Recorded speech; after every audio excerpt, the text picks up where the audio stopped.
مسلمان اتنا ڈرتا کیوں ہے یار؟ آپ اپنے آپ کو بتاشا سمجھتے ہو کیا کہ بس پانی آیا اور آپ بہہ جاؤ گے؟ ارے بھائی آپ کلمہ پڑھنے والے ہو، آپ اللہ اور اللہ کے رسول کے ماننے والے ہو.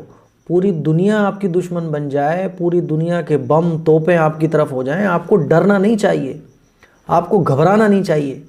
آپ کوئی بتاشا نہیں ہو کہ ذرا پانی آیا بہہ جاؤ گے، آپ کوئی تنکا نہیں ہو کہ ذرا ہوا چلی تو آپ اڑ جاؤ گے. آپ کے ساتھ اللہ کی طاقت ہے، آپ کلمہ پڑھنے والے ہو، آپ کے دل میں ایمان ہے، آپ ایمان والے ہو. ہم لوگ تو وہ ہیں جنہوں نے سمندروں میں گھوڑے ڈالے ہیں. ہم نے تو پوری دنیا جب ہماری دشمن تھی اس وقت ہم نے مقابلہ کیا. ہم تو وہ ہیں کہ 313 تھے تب ہم نے ہزاروں کو ہرایا ہے.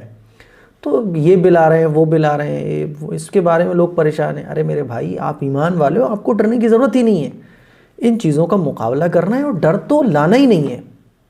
میرے پاس میل آ رہا ہے کہ مفتی صاحب اس پر ویڈیو بنائیں. ڈرنے کی کوئی ضرورت نہیں ہے. آپ کلمہ پڑھنے والے ہیں، آپ کے ساتھ اللہ کی طاقت ہے، آپ قرآن مجید کو فالو کرنے والے ہیں، آپ کے دل میں ایمان ہے. ایمان والا کبھی ڈرتا نہیں ہے. آپ کوئی تنکا ہے کہ جو ہوا آئی اڑ جائیں گے آپ؟ نہیں، بالکل ڈرنے کی ضرورت نہیں ہے، نہ گھبرانے کی ضرورت ہے. حالات آتے ہیں، حالات کا مقابلہ کرنا ہے تو کوئی گھبرانے کی ضرورت نہیں ہے. ڈر اپنے دلوں سے نکال دیں. اللہ کے علاوہ مسلمان کسی سے ڈرتا نہیں ہے. تو بہرحال یہ تو بات تھی، اس کے لیے میں الگ سے کلپ کیا بنا تھا. آج میں آپ لوگوں کو بتانے جا رہا ہوں مفسدات نماز. جن چیزوں سے نماز ٹوٹ جاتی ہے اور نماز کو لوٹانا ضروری ہوتا ہے، وہ چیزیں میں آج آپ کو بتانے جا رہا ہوں. یہ تو ہم سبھی جانتے ہیں کہ نماز پڑھتے پڑھتے اگر ہمارا وضو ٹوٹ جائے تو پھر ہماری نماز ختم ہو جاتی ہے. وضو کرنے کے بعد ہمیں نماز دوبارہ پڑھنی پڑے گی. دوسری چیز یہ کہ نماز میں بات کرنا. اگر نماز کے اندر ہم نے، دیکھیں آپ ایک اصول یاد رکھیں، نماز کے اندر اگر ہم نے کوئی بھی ایسی چیز کی، کوئی بھی ایسا کام کیا جو نماز سے باہر کیا جاتا ہے، جیسے بات کرنا، سلام کرنا، کسی خیریت لینا، کسی کو ریسپانس دینا، کسی کی بات کا جواب دینا، اگر نماز کے اندر وہ کام ہم نے کیا تو ہماری نماز ٹوٹ جائے گی. یعنی باہر کی چیزوں کو ریسپانس دینا نماز کے اندر، اس سے نماز ٹوٹ جاتی ہے.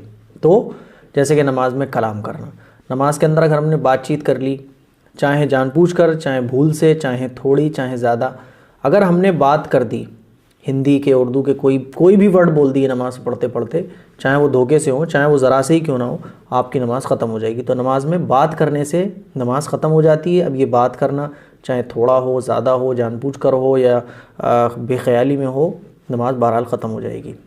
اسی طرح سے نمبر 2، سلام کرنا. نماز کے اندر اگر آپ نے سلام کر دیا کسی کو، بھلے سے یہ چیزیں ہوتی نہیں ہیں لیکن مسئلے آپ کو پتہ ہونا چاہیے. آپ کو پتہ ہونا چاہیے کہ نماز کن کن چیزوں سے ٹوٹ جاتی ہے. بہت ساری چیزیں ایسی بھی آئیں گی جو کسی کے ساتھ نہیں ہوتی، لیکن مسائل کا جاننا ضروری ہے. کسی کے ساتھ ہو گئی تو مسائل آپ کو پتہ ہونا چاہیے. تو نمبر 2، سلام کرنا. کسی کو سلام کرنا، اللہ حافظ کہہ دینا یا کوئی بھی ورڈ بولنا، اس سے نماز آپ کی ختم ہو جائے گی. اسی طرح سے سلام کا جواب دینا. کسی نے سلام کیا، غلطی سے آپ کے منہ سے جواب نکل گیا نماز پڑھتے پڑھتے، تو آپ کی نماز ختم ہو جائے گی. اسی طرح سے کسی نے الحمدللہ کہا چھینکنے کے بعد، تو آپ نے اس کا جواب دے دیا یرحمک اللہ، نماز پڑھتے پڑھتے آپ کی نماز ختم ہو جائے گی. اسی طرح سے کوئی آپ نے خبر سنی غم والی، آپ نے اس پر انا للہ و انا الیہ راجعون پڑھ دی نماز پڑھتے پڑھتے، تو آپ کی نماز ختم ہو جائے گی. کوئی اچھی خبر آپ نے سنی نماز پڑھتے ہوئے الحمدللہ کہہ دیا، تو آپ کی نماز ختم، دوبارہ پڑھنی پڑے گی. اسی طرح سے کوئی بری خبر، کوئی عجیب بات سنی آپ نے، تو آپ نے سبحان اللہ کہہ دیا، تو آپ کی نماز ختم. تو میں بتانا ہی چاہ رہا ہوں کہ باہر کی چیزوں کا آپ کیسے ہی نماز کے اندر اگر ریسپانس دیں گے، چاہے وہ عربک میں ہو، چاہے وہ ہندی میں ہو، چاہے انگریزی میں ہو، چاہے انگلش میں ہو، اردو میں ہو، باہر کی چیزوں کا اگر آپ نماز کے اندر ریسپانس دیں گے تو آپ کی نماز ختم ہو جائے گی، آپ کو نماز لوٹانا پڑے گی. اسی طرح سے نمبر 5، نماز پڑھتے پڑھتے بہت زیادہ تکلیف ہوئی ہے، درد ہوا، تو اس میں آپ کیا کراہنے کی آواز نکل گئی، آہ نکل گیا یا اف نکل گیا، تو آپ کی نماز ختم ہو جائے گی.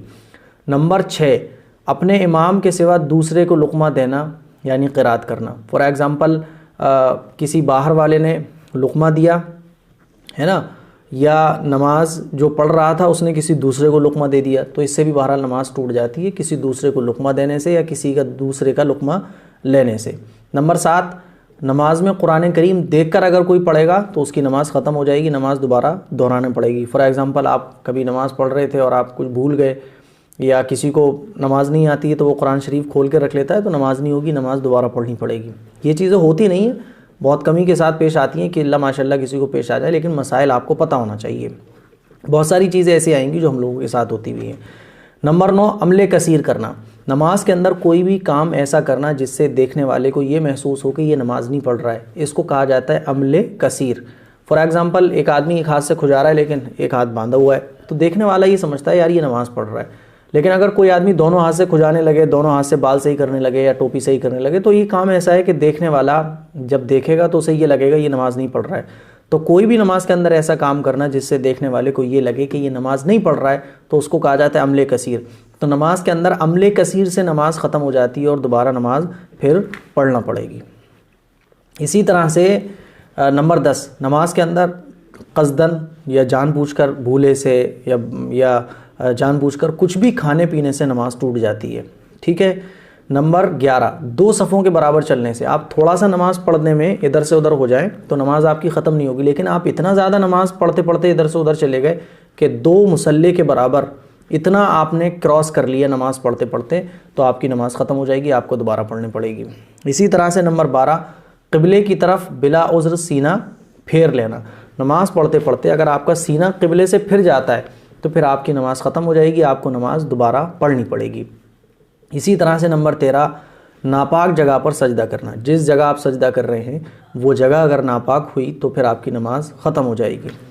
اسی طرح سے نمبر 16، درد یا مصیبت کی وجہ سے اس طرح رونا کہ آواز میں حروف ظاہر ہو جائیں۔ نماز پڑھتے پڑھتے کوئی زیادہ تکلیف ہوئی تو آپ رونے لگے یا کچھ بھی ہوا اور رونے کی وجہ سے حروف بن گئے درد کے یا تکلیف کے، تو آپ کی نماز ختم ہو جائے گی۔ اسی طرح سے نمبر 17، یہ بہت زیادہ امپورٹنٹ ہے، بالغ آدمی کا رکوع اور سجدے والی نماز میں قہقہہ مار کر ہنسنا۔ نماز پڑھتے ہوئے اگر آپ ٹھہاکہ مار کے ہنس گئے تو آپ کی نماز بھی ختم ہو جائے گی، آپ کا وضو بھی ختم ہو جائے گا۔ حدیث شریف میں آتا ہے نا، حضور نے فرمایا کہ جو نماز میں قہقہہ مار کے ہنس گیا تو پھر اس کا وضو بھی گیا اور اس کی نماز بھی گئی۔ تو نماز پڑھتے ہوئے اگر آپ ہنس جاتے ہیں تو آپ کی نماز ختم ہو جائے گی، آپ کو دوبارہ نماز پڑھنی پڑے گی۔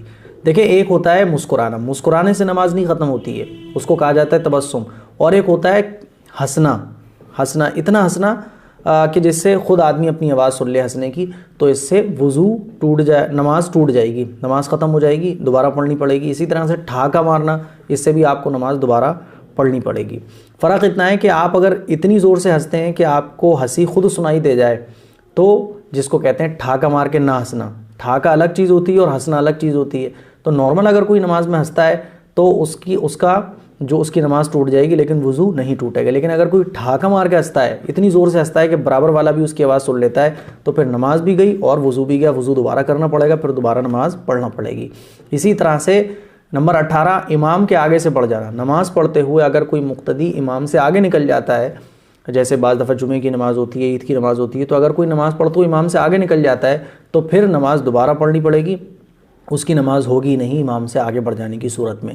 نمبر 19 ہے، یہ کافی امپورٹنٹ ہے، تکبیر تحریمہ کہتے وقت لفظ اللہ کے الف کو یوں کھینچ کر پڑھنا کہ شروع میں الف بڑھا دیا۔ مثال کے طور پہ اللہ اکبر، تو اگر اللہ اکبر کے الف کو کھینچ دیا، اللہ اکبر، اس طرح سے اگر کھینچ دیا تو نماز ختم ہو جائے گی، نماز دوبارہ پڑھنی پڑے گی۔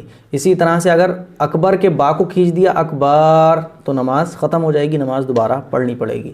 تو یہ چیزیں تھیں جن کو مفسدات نماز کہا جاتا ہے، یعنی نماز کو توڑ دینے والی چیزیں۔ بہت کم پیش آتی ہیں یہ چیزیں، لیکن بہرحال آپ کو پتہ ہونا چاہیے کہ کن چیزوں سے نماز ٹوٹ جاتی ہے۔ امید کرتا ہوں یہ چیزیں آپ کے سمجھ آ گئی ہوں گی۔ دعاؤں کی گزارش ہے اس کلپ کو شیئر بھی کریں، گھر میں سب کے ساتھ دیکھیں تاکہ نماز کے مسائل آپ لوگوں کو پتہ چل سکے، نماز کی چیزیں آپ کو کلیئر ہو سکیں۔ ہر مسلمان کی نماز تو کم از کم صحیح ہونا چاہیے، کیونکہ نماز کے بارے میں آخرت میں سب سے پہلے حساب ہوگا۔ اگر نماز صحیح نکلی تو باقی اعمال بھی صحیح نکلیں گے، اور اگر نماز خراب نکل گئی تو باقی اعمال بھی ٹوٹے میں پڑ سکتے ہیں۔ اسی لیے نماز کی فکر کرنا چاہیے۔ نماز کے بارے میں آپ جو چیزیں جاننا چاہتے ہیں کمنٹ کریں، انشاءاللہ آپ کے کمنٹ پر آنے والی کلپس آپ کو ملیں گی۔ دعاؤں کی گزارش ہے۔ السلام علیکم ورحمۃ اللہ وبرکاتہ۔